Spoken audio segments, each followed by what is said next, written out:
Yo, what's up guys? Grim here. So this is going to be the video everyone's been waiting for. This is going to be my massive guide to Ethereal Knives Nova, specifically on the Inquisitor, and I'm going to take you through every tiny little detail there is to know about this build, every single possibility you can do, and make sure you fully understand everything you can do with Ethereal Knives. So just to get started here, some of you may have been copying my other character, Grimro Young God. But yeah, basically I respect that one to Blade Vortex. I leveled this one up last night for this video specifically, and you can see here it's just got a few hours played. So let's get into the build right now. We're going to do a quick map. We're going to do a tier 12 dunes, and we're going to go through that, and you can kind of see the gameplay here. This is without a headhunter because I'm assuming most of you aren't going to have one. So we'll get in there, we'll see just how fast the build is, and we can then get into the big details of the build. So just to begin with, we're just going to go through the map and we'll clear it out, and you can kind of get a nice feel for the build. As you can see here, it's really quick. One thing to remember, I just want to point out right now, the green balls, I want you to take specific note of those. Those are not ethereal knives. That is an additional effect on one of the pieces of gear I'm using, and we'll be going through that piece of gear so that you know how to get it and you know everything about it. So as you can see here, the boss, so the build clears tier 12s very easily, and it's really good. We'll finish this map off here, and we'll go more into detail. So I might just leave it there in terms of the build, clearing this map out, because you kind of get the point. The build's great even without a headhunter or inspired learning or anything like that, and you're going to have a really easy time clearing maps very quickly. You're going to get those sub 1 minute 30, 1 minute times if you're nice and quick and you don't have any abysses to clear. So that's really cool. Fantastic build. Let's get into the details. So just to start off with, I want people to kind of understand what this build is all about. So when you make a character in PoE, I think it's really important to target one area of the game and kind of focus on it 100%. So when you're making this character, the reason you're making it is to clear maps really quickly with as much magic find gear on as possible. So it's kind of like a bit of a speed racer kind of thing. If I was going to give you an analogy, what I'd compare this to is it's a bit like a sports car. It goes on the road, but it's not very good at off-road situations. So if you want like a boss killer, that's probably more like four-wheel drive. You can't do the bosses with a sports car, obviously. So yeah, this is a go fast build, and it's just specifically designed for killing normal, rare, and magic monsters. It's not designed for killing the Atlas bosses or anything like that. So if you're looking for something like that, which can kill Shaper and all that, this is definitely not the build for you. So what is this build good for? So this build is, like, as I said, specifically designed at killing stuff as fast as possible in the maps with as much magic find gear on as possible. Having said that, though, I know a lot of you want to play this as your first character, so I'm going to be taking you through a few ways to kind of adjust the build a bit and then get the most out of it in terms of damage, so you can actually complete the Atlas and get into all that kind of stuff. So let's get straight into it. You know how the build works now. Let's go into the classic Grimro spreadsheet, which we'll have over here. And we're going to talk a lot about how the build works and kind of what you're going to be looking for. So to start off with, I just want to go over the skill gems.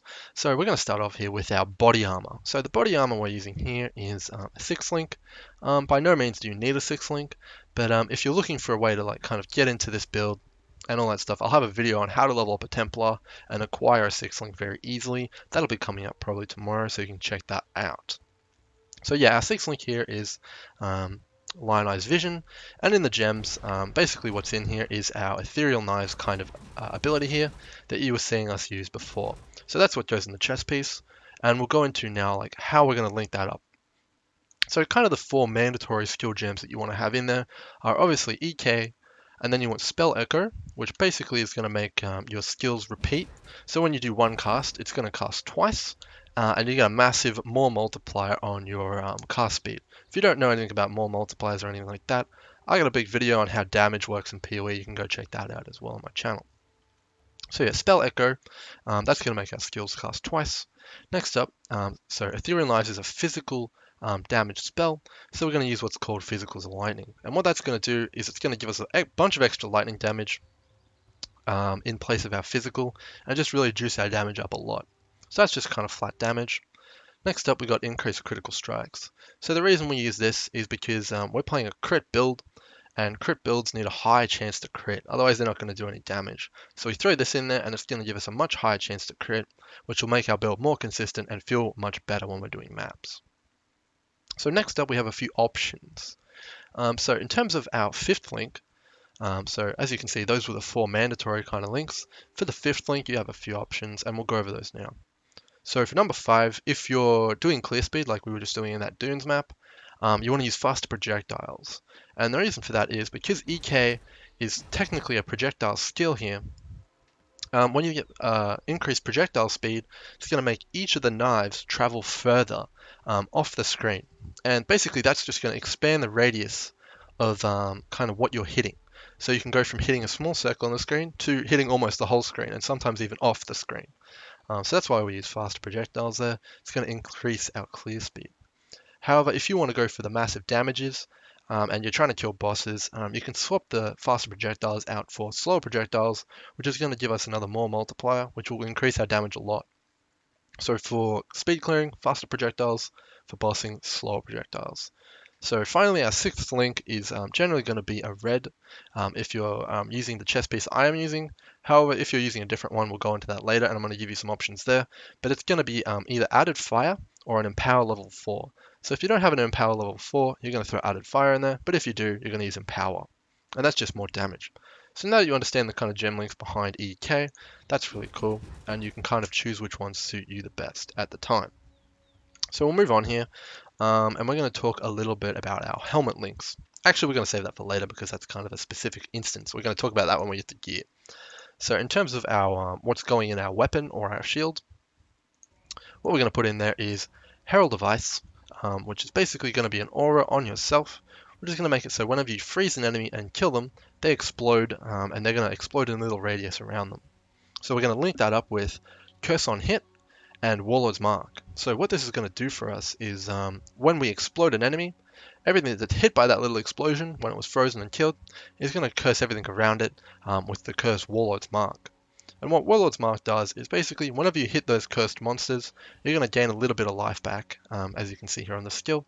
And when you kill those cursed monsters, you have a chance to gain an endurance charge. And we're going to go into that a little bit later. So that's really cool. That's how we get a little bit of our mana and life sustain. And that's basically what that's about. So next up, we got in our boots. We've got a bit of utility here in the boots, and it's really cool. So basically in our boots we have another Warlord's Mark curse, and the reason this is here is because when you're using the curse on hit setup and you're killing a boss, unless they have other monsters around that you can kill to make those little explosions from Herald of Ice to curse enemies, you're not actually going to be able to curse the boss. So basically what you want to do on a boss is you want to hard curse like this here on the boss using Warlord's Mark. And that's going to solve a lot of your mana issues and give you a little bit of life leech as well. So every time you're at a boss, just throw Warlord's Mark on there and you'll be good to go. So next gem up in our boots, Summon Lightning Golem.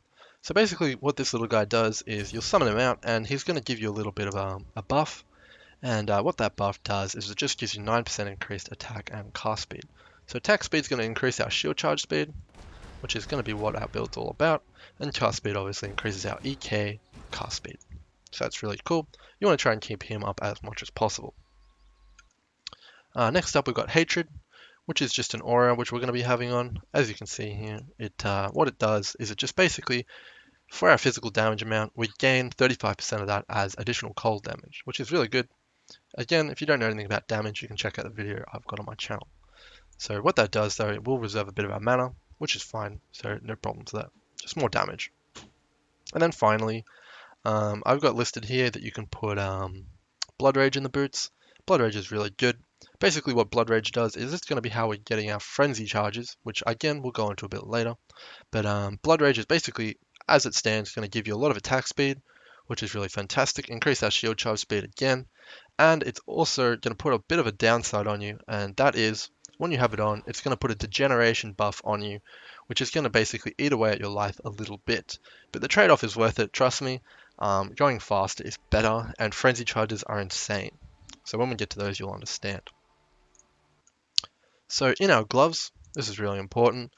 With this build, you always want to put your movement skills in your gloves, and when we get to the gear, you'll understand why. But basically what we have in there is our shield charge, which is here. We have flame dash, which is this one here, which can go over walls. And then finally we have two support gems which are linked to both of them, which are faster attacks and fortify. So basically what fortify does is whenever I shield charge into a monster, it's going to give me a buff on me, which will reduce the damage I take. So you want to try and keep that up all the time. So when you notice you don't have it on you, just shield charge into an enemy and you'll get it again.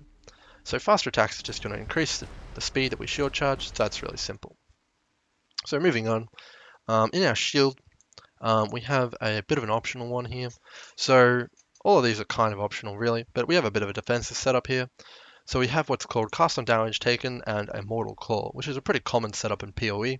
So when a monster hits me, it's going to trigger something when I take 725 damage. So when I get hit for around 725, it's going to cast Immortal Claw, which is going to make me immune to physical damage for its duration. The duration can be scaled a little bit, but generally it's going to be around 0.4 seconds. So basically what this is here for is when I get hit really hard, it's going to trigger Immortal Claw, and then if another monster was to hit me really hard, really quickly in succession, it won't do any damage, meaning I will survive and have time to react. So this is really good for kind of preventing those one-shots, and it's going to save your life a lot. And then the final one I've got here is the Portal Gem. On my character here, I swapped around the Portal Gem and Hatred. There is a reason for that, which I might get into a bit later. But basically what the Portal Gem does is it just lets you, when you're in a map, we'll just jump in this one here, is it lets you just throw down a portal without having to use portal scrolls, which is really useful when you don't want to buy them. The second option you've got here though is Decoy Totem. So Decoy Totem, if you've played any other game, you're probably familiar with tanks or damage takers, kind of the ones who sit up the front and take all the damage for you. So this is basically your own personal tank on bosses. This thing's going to be the MVP. You can throw this down and it'll sit there taunting the boss, and the boss will be forced to attack it instead of you. It does have a bit of a cooldown on it though, so a lot of the gameplay kind of you're going to be doing is putting the Decoy Totem down, cursing the boss, throwing a few EKs into him, and then when your Decoy Totem dies, you're going to run around until the cooldown comes back off, throw it down again, rinse, repeat. So that's the skill gem setup. There are a few other things you can do with it, but that's the one that I like to roll with, and it's pretty good. It served me really well. So next up, we're going to get into a bit more complicated things. So now that we understand how the build kind of works as a whole, and we kind of know the skill gems, we're going to move into stuff over here. So immunities. So in the game, PoE has quite a few status effects. We're not going to go into detail on those, but we're going to start off with bleed. So bleed's a bit of a bad debuff on you. When you're moving around really fast, it's really bad.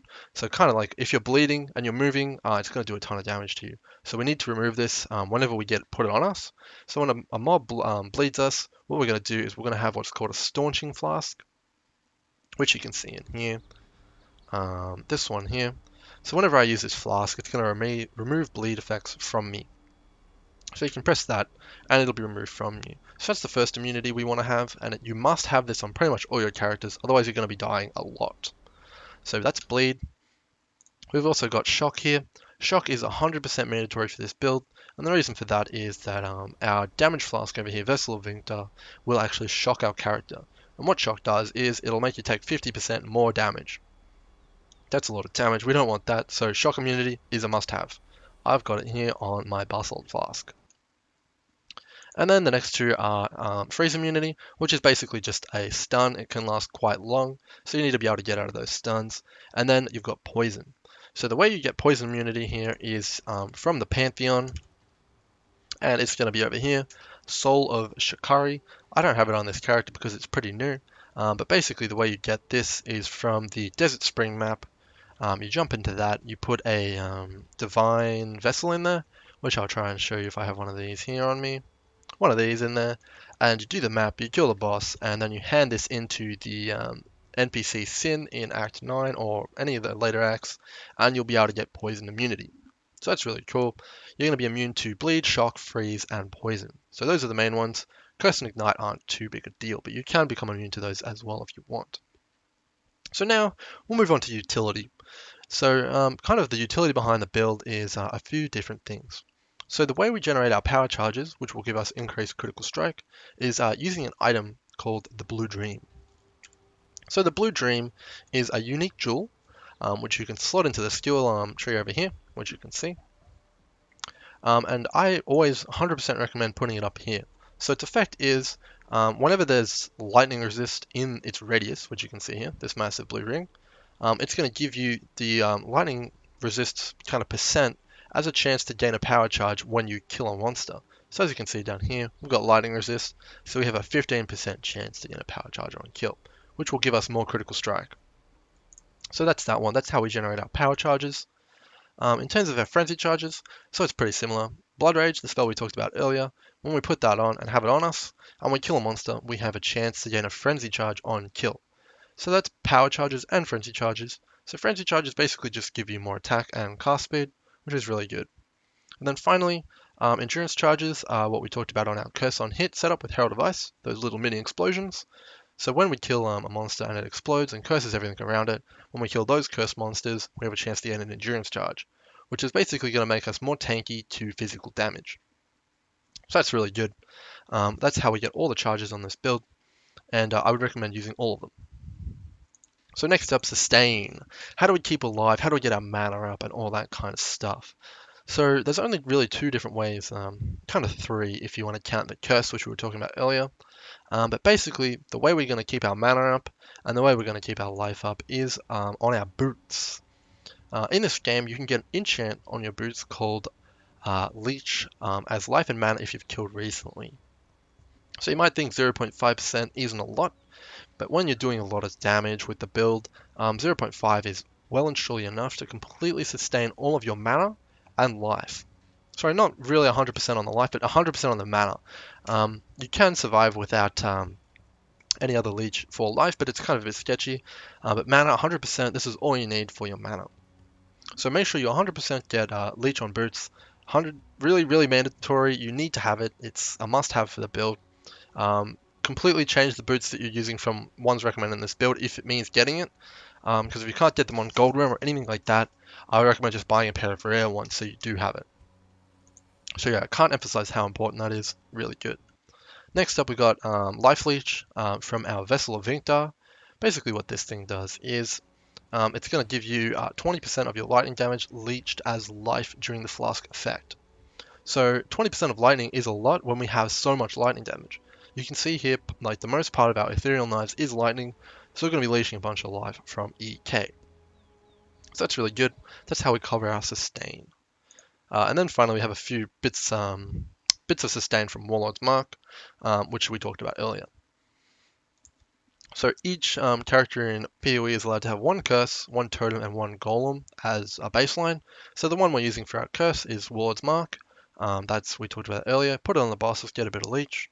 For our totem, we're using Decoy Totem, which we also talked about earlier. I'm going to put it down, it's going to taunt for you. And then finally, our golem, we also talked about Lightning Golem, bit of attack speed and cast speed. And then again, our auras. These are basically things that reserve your mana. We got Hatred, that's more damage, and then Herald of Ice, which we got linked up with that Curse on Hit setup. The final one here I want to talk about really is Val Haste, which is a Val skill. Basically, each character is kind of going to use at least one Val skill. However, we don't really have much room on this build in terms of our gem sockets. But if you can fit it in and you want to kind of get rid of something, maybe the cast on damage and Immortal Call stuff, you can throw in a Val Haste there, and it's going to be a bit like a damage cooldown or a cast speed or movement speed cooldown. You want to use that whenever it's up, and it's really powerful. If I could use it, I would use it, but I can't. So we've already talked a little bit about mitigation. We've got our cast on damage Mortal Call set up. And then these other two I kind of want to talk about a little bit later, so we're going to leave those for now. In terms of Fortify and Onslaught, we talked about Fortify earlier. It's going to be a damage mitigation buff that you get from shield charging into things. And Onslaught is going to come from your Silver Flask here. What that is, it's its movement, cast, and attack speed buff that you can keep on yourself, which is really good. Most characters want to try and get that. We're getting it from a flask.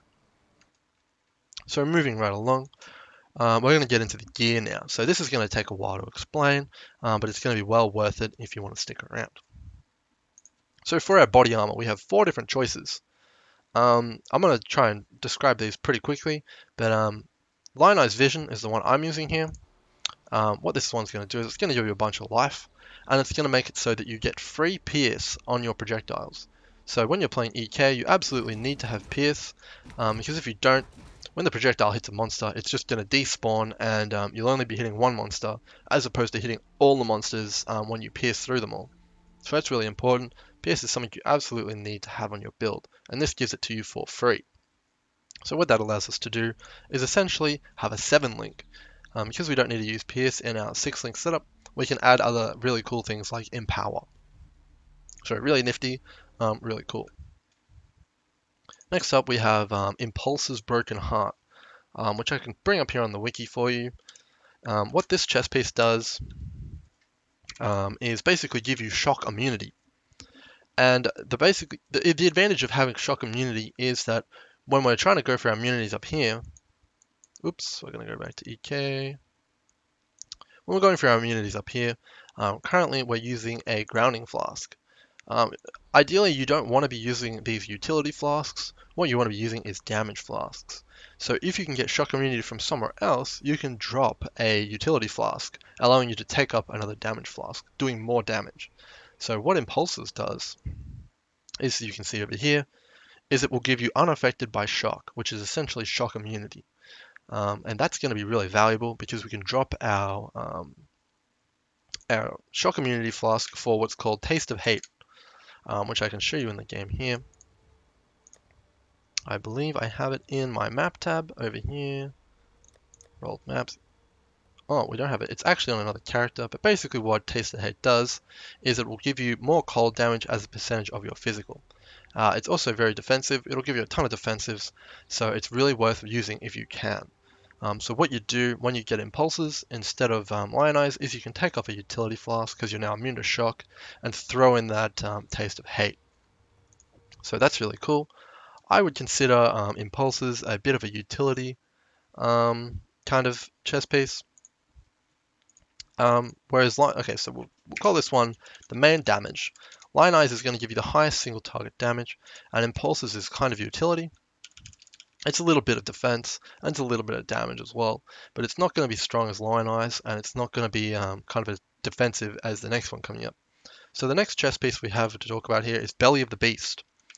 I don't have one to specifically point out to you here because I don't own one, but what this chess piece does is it's just going to give you way more life than any other chess piece currently can in the game, and that's going to be really powerful for you.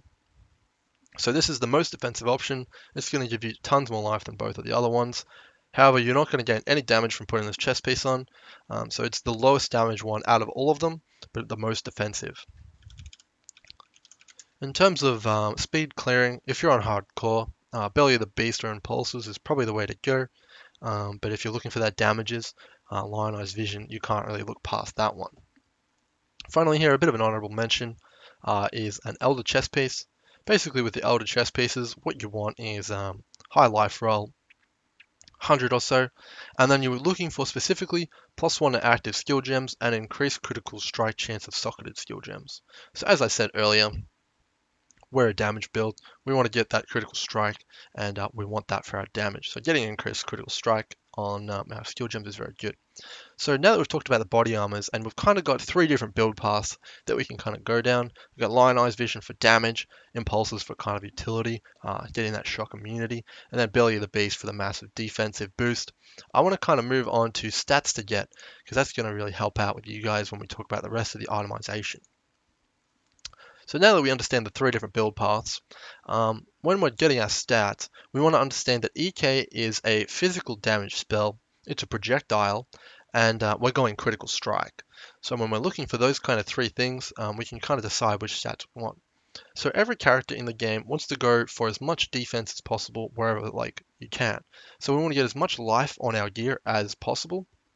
So you're looking for life on rings, helmet if you can, jewels, chest piece, everywhere. Get it everywhere you can. Get as much of it as you can. Next up, elemental resistances. So when you get to the end of the game, you're in maps, you want to try and get 100% of each elemental resist. So when you go open up the character sheet here, you can see I got 128% fire, 152, and my cold's a little bit low. The reason for that is there's a curse on map mods which can reduce your resistances in the map. So 75% is usually the soft cap, but going above that allows you to kind of ignore that curse on the maps, which is really good. So try and shoot for around 100 to 110, and you'll be set up for good. Next up, in terms of damages, what you want to do is get as many of these dark green ones here as possible. So what these ones do is gain percentage of physical damage as an element. So what you'll see here on Hatred, this says here, gain 35% of physical damage as extra cold damage. So this is like the best possible damage stat you can get for EK. You want to get this wherever you can. It's super powerful. So that's the number one stat for EK in terms of damage. Kind of number two is Global Critical Strike Multiplier or Spell Crit Multi. So you'll see this a lot on the skill tree. It's pretty much all over the top of it.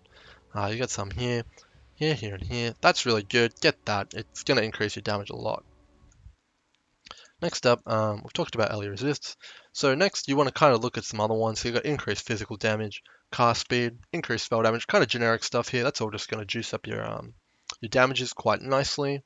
And then we've got a little bit worse than those other kind of ones we just talked about. Kind of lower priority is spell or global critical strike, flat elemental or physical damage to spells, and increased elemental damage. Another one to throw in here is actually increased projectile damage, but I forgot about putting that one in. That's really good as well though. And then finally, I've got attack speed down here in yellow. The reason it's here in yellow is because this one's not actually going to increase your EK damage at all, but it will increase the speed at which you shield charge. So that's really good. You're going to be shield charging faster. If you feel a bit slow, this is the stat to get. So now that we understand what stats we want, we can go kind of further into our itemization. So now that we understand the kind of different routes for our body armor, that's going to dictate a lot of our other items that we're going to be picking up. So in terms of our helmet slot, you saw it in the video at the start there. That's what spawns the green bolts out of it. It's called Light Poacher. You can get one for fairly cheap. The better rolled ones are fairly pricey. I'm going to go into the comparison between two different versions of it now so that you can kind of understand. So you can see here that the helmet has what's called abyssal sockets on it. So what abyssal sockets are is it lets you put abyss jewels in them. And as you can see here, they have stats on them, and it kind of lets you customize the item to how you want it by putting the different jewels in them. So Light Poacher comes with either one abyssal socket or two abyssal sockets. So obviously 2 abyssal sockets gives you 2 gems, 1 will give you 1. However, there's like pros and cons to both of them. So the 2 socket abyssal kind of thing on Light Poacher gives you more defense. It allows you to get more life on the abyss jewels because you're allowed to have 2 of them, and you can do a few things with the damage on there as well. However, when you get 3 sockets, it gets a bit interesting and it's more offensive. So as you saw in the video, you saw those green as explosions. So whenever you get a kill, you're going to be able to get what's called a soul charge, as you can see here, sorry, a spirit charge. And whenever you cast the next ability, that's going to expend the spirit charge. So when you expend the spirit charge, you get that explosion. That explosion is affected by whatever is socketed in the helmet. So as you can see here, I got greater multiple projectiles and physical to lightning. So both of these gems affect that explosion which comes out of the helmet. So when you have 3 skill gem sockets and 1 abyssal socket, you'll have 3 skill gems to apply to the explosion. So that'll allow you to further modify the explosions and make it do more damage. However, you're giving up that like kind of second abyssal socket, so that kind of sucks. But you can kind of see the different trade-offs here when you do that. So as for your Light Poacher, we skipped over it here, but basically what you want to be putting in it to modify those explosions is greater multiple projectiles and physical to lightning, and if you have that 3rd socket, you can put increased critical strikes in there. And that's going to do pretty well and allow you to clear maps very nicely. So yeah, that's kind of the trade-off between the 2 and the 1 socket. We'll move on now to weapons. So weapons, we have 2 options here.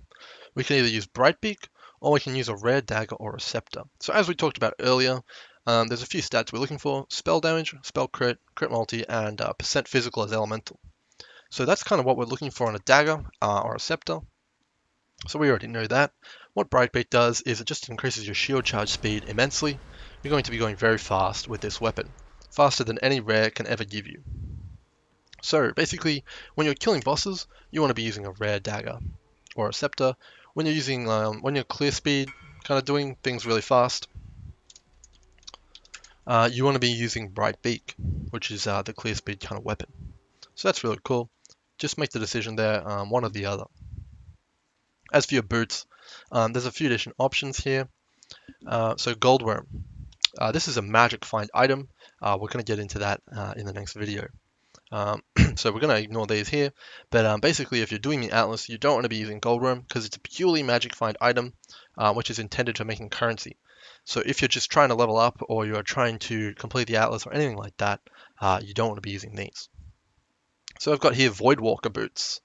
Voidwalkers is a pair of boots which basically, when you kill a monster, it's going to give you Pierce, which is what we talked about earlier on Lion Eyes. So if you're using Impulses or using Belly of the Beast or a rare Elder chest piece or anything like that, you want to be using Voidwalker boots. But the downside of this is that you can't use the Goldworm boots, so you're going to be reducing the amount of magic find you get later on. So that's kind of the downside and why I use Lion Eyes Vision. Voidwalker, however, is very good. It's a really good solution to that kind of pierce problem that you have before and allows you to still get a lot of damages out of Belly of the Beast and Impulses. However, it's really difficult to get life leech on these boots. You're going to be paying a lot for that because they drop off Shaper. So yeah, that's the kind of downside of those. I've got Combs roots here, but I don't think you really want to be using those because if you use those, while you will be immune to stun, you will have to drop Light Poacher, which is a very good helmet. So in terms of boots, in terms of the rare slot, so if you couldn't get Life Leech on Goldworm, couldn't get it on Voidwalker, you can just get a rare pair of boots, which have a bit of movement speed, life, and resists on them. So moving on to gloves. So gloves are a really, really important slot for EK. And the reason for that is you get gloves, you're going to get what's called an Insanity Essence on it. You can look that up on poe.trade. And you're going to use that Insanity Essence on a pair of fingerless silk gloves. And if it rolls no stats at all, that's still fine. All you're looking for on your pair of gloves is Socketed Gems has 16% more attack and cast speed. So when you have this, basically what it's going to do is it's going to make everything in the gloves, which is socketed, move way faster. So that's how we get so fast with our shield charge, and that's going to allow us to do the maps really fast. So just get an Insanity Essence, use it on a pair of fingerless silk gloves, and you'll be good to go. However, if you're looking for the boss damages, what you can do is you can put on a pair of gloves called Homeburn, and those will give you a lot more boss damages. So that's really cool. If you're having trouble with damage, obviously those gloves are the go-to. You're going to be a lot slower though, so take that into account. So moving on to shield. Shield is a bit of an interesting one. We have a unique item that we're going to be using most of the time called Escher's Mirror. Escher's Mirror is a bit like a kill streak item. Whenever you kill a monster, you're going to gain 1 to 10 lightning damage if they were shocked. You're going to be shocking all the time, don't worry about that. Every monster you kill will be shocked. So you're going to be gaining a lot of damage. So the more monsters you kill, the faster you kill them, the more damage you're going to get. So that's why you use Escher's Mirror. Because we're going so fast, you can actually become like really crazy in terms of your damage. You can get up to 1 million if you're doing a really crazy map. So Escher's Mirror is nuts for damage. If your clear speed is what you're aiming for, then Escher's Mirror is the go-to item. However, if you're doing bosses and you're trying to progress your Atlas, Escher's Mirror isn't great because obviously when you're on a boss, there's no monsters to kill, so you're not going to be getting that many stacks. So what you want to do is look for a rare shield. It needs to be an energy shield base, so it'll only have energy shield on them. And you're going to try and get some life on it, some spell crit, spell power, and some resists. And that'll do you nicely. It's going to boost your damage a lot on bosses, so that's really good. So moving on here to rings. If you're in Magic Find mode, you want to use what's called Ventor's Gambles. They are actually quite expensive, so you want to just kind of get into those later. Those are Magic Find rings. For most of you, you're going to be using rare rings. So what you're looking for is either a diamond ring or coral rings. So diamond rings are for damage. If you're struggling with damage, use the diamond. Make sure you get some life on it, some resists, and if you can, some crit multi. However, that's pretty expensive. If you have the money though, you could go for it. And then if you're struggling with a bit of life, or your resistances, you can get coral or resist rings. So coral is life, and then obviously resist rings are resist. Same stuff, you want life, resist, and crit multi on those. So, moving on to the belt. The belt slot is a little bit interesting. So you have the Headhunter. That's not important right now. No one watching this video is probably going to have that for a long time. Or if you do, then you probably don't need this video anyway. So next up, we've got two different options here. We've got what's called Darkness Enthroned, which is the belt I'm using right now. So it allows you to put 2 jewels in it, and it'll increase their effect by 50%. So essentially, when you're looking at this item, it's got 3 abyssal sockets in it, which we talked about with Light Poacher. So you can get a bunch of life on there, a bunch of kind of resists if you want it, or a bit of damage. It's a basically build your own belt however you want it. So that's really good. It's nice and flexible. It'll fill in those gaps in your build. The other option you have here is called Cyclopean Coil. If we bring it up here, this is the belt here. It drops off Elder. It's a really common drop, so it's quite cheap. It's got a bunch of life on it. And for this build, it's going to make you immune to shock. So again, if you didn't take Impulses and you don't want to use Darkness Enthroned, you can use this one. You can throw it on there. It'll make you an immune to shock. And then you can use Taste of Hate instead of that utility flask we talked about earlier. So that's going to give you a lot more damages and a lot more defense. So finally here we're on to the amulet.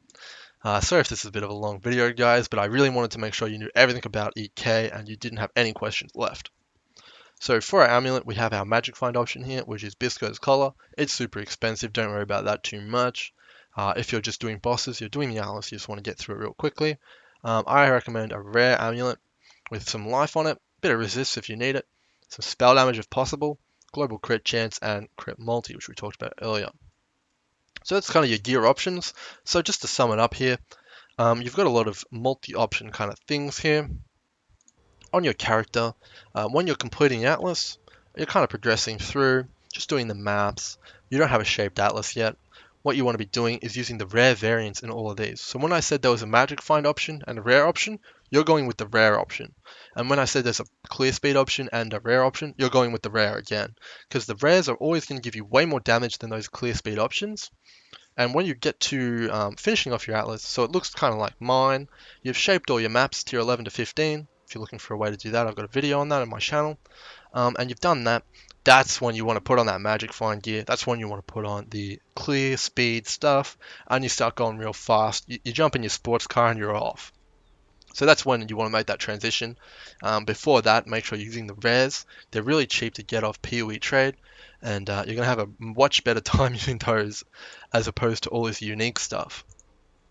So yeah, that's kind of like gear in a nutshell. Those should be all your options. There's kind of like a few things that you can swap around and make it your own in terms of like the different chest pieces you can do. You got a lot of different combinations there and it can be pretty fun to play around with. So moving on, I'm going to go over these pretty quick because they're not really huge points, but basically when you're rolling your maps, there's a few mods that you want to avoid. So these are Elemental Reflect, obviously, because every damage you'll do to the monster will be reflected at you. Physical Reflect for a similar reason. No Leech, because it'll turn off your life leech, which will mean you'll get no mana or life. No regen. This is going to make it just uncomfortable to play. When you're shield charging, you won't be able to sustain it, and you'll run out of mana, and you'll have to port in and out a ton, so re-roll that. Temporal Chains. This is just a curse. It's going to be permanently on you in these maps. It's going to slow you down a ton. It's terrible to play with. Re-roll that. So those are the red ones. Always re-roll these. Get rid of them. You're going to use a Scouring Orb on the map and then re-alk it. You never want to run these. So moving on. We have a few more options here. So these ones are kind of like optional. You can re-roll them or you can leave them. A lot of the time on my character currently, I just leave them. But if you're having trouble, then you can look into re-rolling these also. So we'll start off with Enfeeble. Basically, this is another permanent curse on you throughout the map. It's just going to basically half your damage straight up. So if you're having trouble with damage, especially on bosses, you want to never do an Enfeeble map, especially if you're going for that map completion bonus. So next up, if you're dying a lot, vulnerability is definitely a reason why you could be. So when you've got vulnerability on you, your Blood Rage degen that we talked about earlier is going to be doing a lot more damage to you because it's dealing physical damage to you, and vulnerability makes you take more physical damage. So this next one, Elemental Weakness. If you've got over that 100 to 110 elemental resists, you can ignore this one. But if you don't, you probably want to re-roll this one because it's going to make you take tons of elemental damage, and you want to look out for that. So these last two, more monster life. It's basically just going to juice up all the monster's life. This one's not too bad when you're running it, but if you're having trouble with boss damage, you can re-roll this one as well. Finally here, the 90% chance for monsters to avoid ailments. Basically, this just says you can't shatter and can't shock. So when we're talking about shocks, our Ashes Mirror is going to be pretty much useless, and we can't shatter, so we're not cursing on hit, meaning no endurance charges, um, no shattering, no freezing, no Ashes Mirror stack, so our damage is going to be way lower, and we're going to be way less kind of defensive, because when we freeze something, it's stunned. So that's kind of like a bit dangerous. Watch out for that one. So I've got here a bit of an ideal team comp. So if you're playing with other players or you're looking for other people to play with, here's the kind of builds which synergize really well with yours. So you've got a Necromancer Aura support. This guy is basically going to take your damage and just 4 times it. So when you're playing with an Aura support, you're going to be doing tons more damage. You're going to be moving way faster. It's fantastic. So if you can try and team up with one of these guys, it's really good. I got a few other options here, but the main one is just find a Necromancer Aura support if you can and play with them and you'll be having a good time. Those are just a few options to look at as well. But yeah. Okay, so that was a bit of a marathon. We're almost at the end here, guys. So finally, I wanted to talk a little bit about the new jewel. It's called the Watcher's Eye. It drops off Elder, and every single build will be using at least one of these. And it's really, really powerful. So as you can see here, this is it. It's called, obviously, the Watcher's Eye. It gives you a little bit of energy shield, life, and mana. And it's going to have 2 different modifiers on it. And they come from a massive pool of mods. There's going to be a video on this by itself, but this is just going to be a quick kind of overview of which ones are good for EK. And we're going to get into it now. So with the Watcher's Eye, basically they work around auras. So when you're affected by an aura, it's going to give you the buffs which it says on it. So the best ones for EK. I've got them all listed here. A lot of them are only when you're playing with the support, because the only aura that EK uses is Hatred. But when you're affected by a support, you're probably going to be affected by every single aura in the game, giving you a lot more options. So I'm just going to go over the solo one though, because you can kind of look at this anyway by yourself. So when you're trying to look at one for solo play, you want to try and get one which says affected by hatred, and it'll give you an effect, and these are the effects you want. Increases the critical strike chance and percentage of physical damage converted to cold. So these are the ones which are going to give you the most gains. If you're playing with a support, obviously there's these other options, but this is the best one for solo play. So that's kind of everything you need to know about EK. There's a lot here. I'm going to quickly go over my skill tree because I think it is important. However, there will be a paste bin link to this below. So if you want to kind of look at it yourself. So I'm going to go over a few different kind of things to look at here. So what we're looking for is those stat priorities, which we talked about earlier. So basically we're a Templar up here. We're going to come up through here. Elemental damage, really good. Spell damage, more spell damage. And you're looking for life mainly on the tree. And jewel sockets. So we got life here, more elemental damage up here, life there. And we also pick up a jewel socket over here, which is really good. We're going to come over here, move up into the witch area, because the witch area has a lot of critical strike in it, and that's what we're looking for in our build. So we got spell damage here. We have our interaction here with the blue dream, as we talked about earlier. Some crit up here, and then some life over here. So then we move down over here into shadow. So we move through some life here. We get a bit of intellect there, which is nice.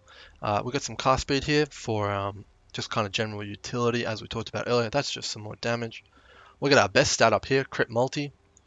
And then we move down another jewel here to shadow. So we get some life over here.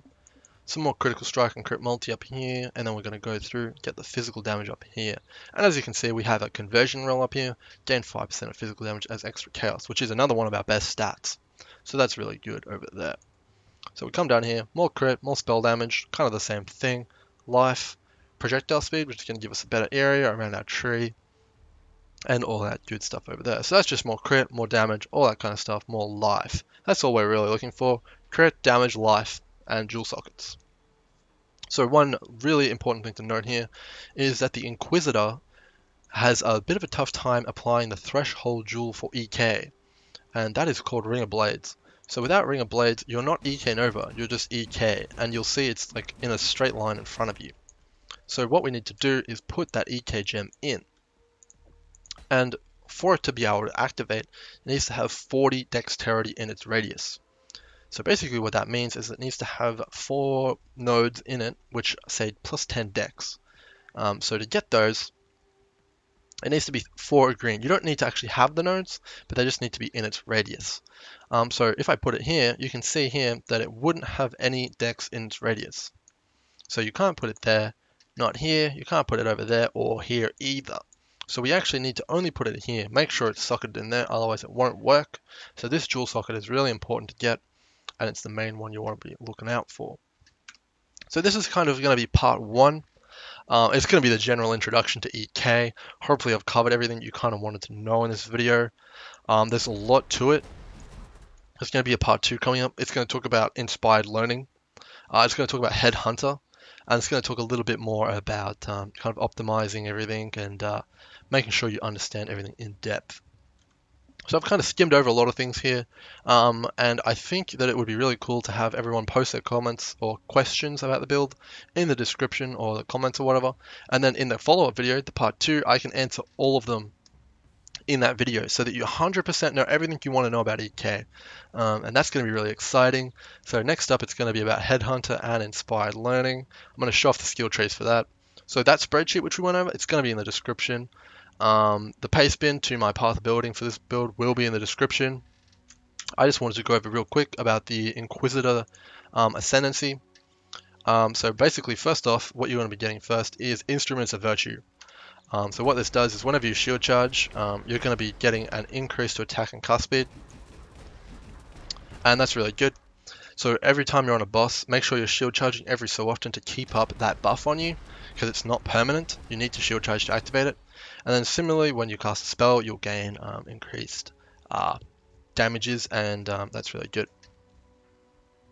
So next up, we got Righteous Providence and Inevitable Judgment. So I'm just going to package this together. Whenever you crit, you're going to be doing more damage, and you're going to ignore the elemental resistances on the mob. So that's why crit is our best stat. That's why we're chasing it all around the tree. You need to get these next up. That's why we prioritize crit. Really good, really powerful. The last one here is Augury of Penitence. It's just more damage, it's more mitigation. It's just kind of a flat increase to your damages. So really interesting. That's how it works. Make sure you're shield charging and kind of using your EK a lot, and you're going to do very well. So cool, that's all we've got to talk about in this one. Part 2 coming up. Stay tuned. Hopefully you guys enjoyed it, and I'll see you guys in the next one. Cheers.